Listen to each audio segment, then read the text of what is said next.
I'm going to add a part A to video 2 of the Locust series that I'm working on.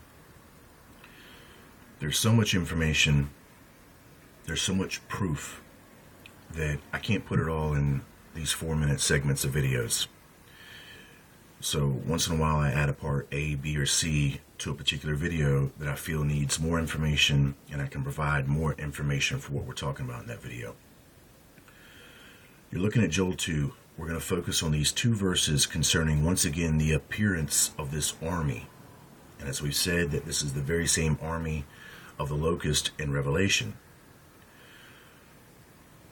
These verses here, verses 4 and 5, are going to hold all the symbolism that it's going to connect us perfectly to the Locust, as well as the dying visions that Jacob and Moses see for the future of the tribes. In this case, we're talking about the tribe of Dan, who is this army of Joel 2. This will be your very exacting evidence. Pay close attention.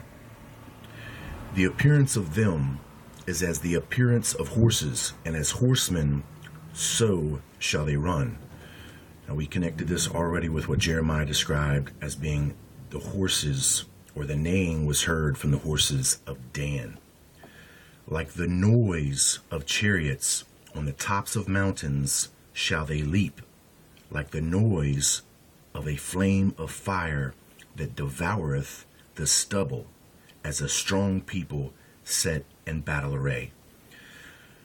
Let's go ahead and take this first connection here, where like the noise of chariots on the tops of mountains shall they leap. We need to go back and see the description of Dan, once again, being described as the judge in the last days, further throughout Ecclesiastes as the wicked judge.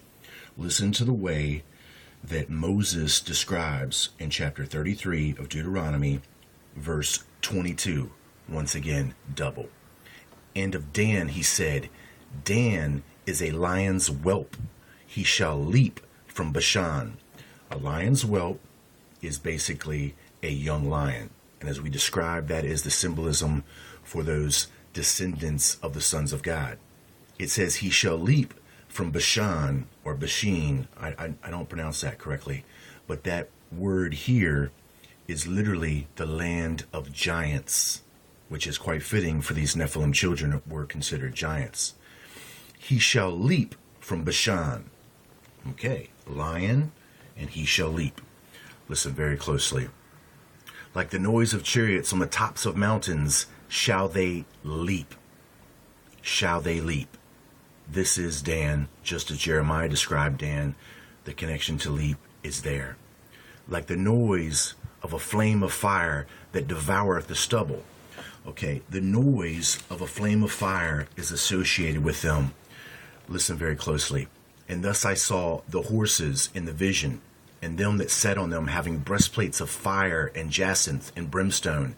The heads of the horses were as the heads of lions. Now you just saw Deuteronomy chapter 33 verse 22. Dan is described now as a lion's whelp. And out of their mouth, I told you that they were coming with this doctrine, which is going to be this noise that sounds like this devouring fire. And out of their mouths issued fire, smoke, and brimstone. By these 3 was the third part of men killed, by the fire, by the smoke, and by the brimstone, which issued out of their mouths. Like the noise of chariots on the tops of mountains, so shall Dan leap. Like the noise of a flame of fire that devoureth the stubble, as a strong people set in battle array. That is Dan. And we just read in Revelation, which was chapter 9, starting here at verse 17. Everything is there. The horses being described as a people set in strong battle array, the heads of lions, and then this noise being associated with the fire, smoke, and brimstone, which is coming out of their mouths. It's all right there. I'll be back.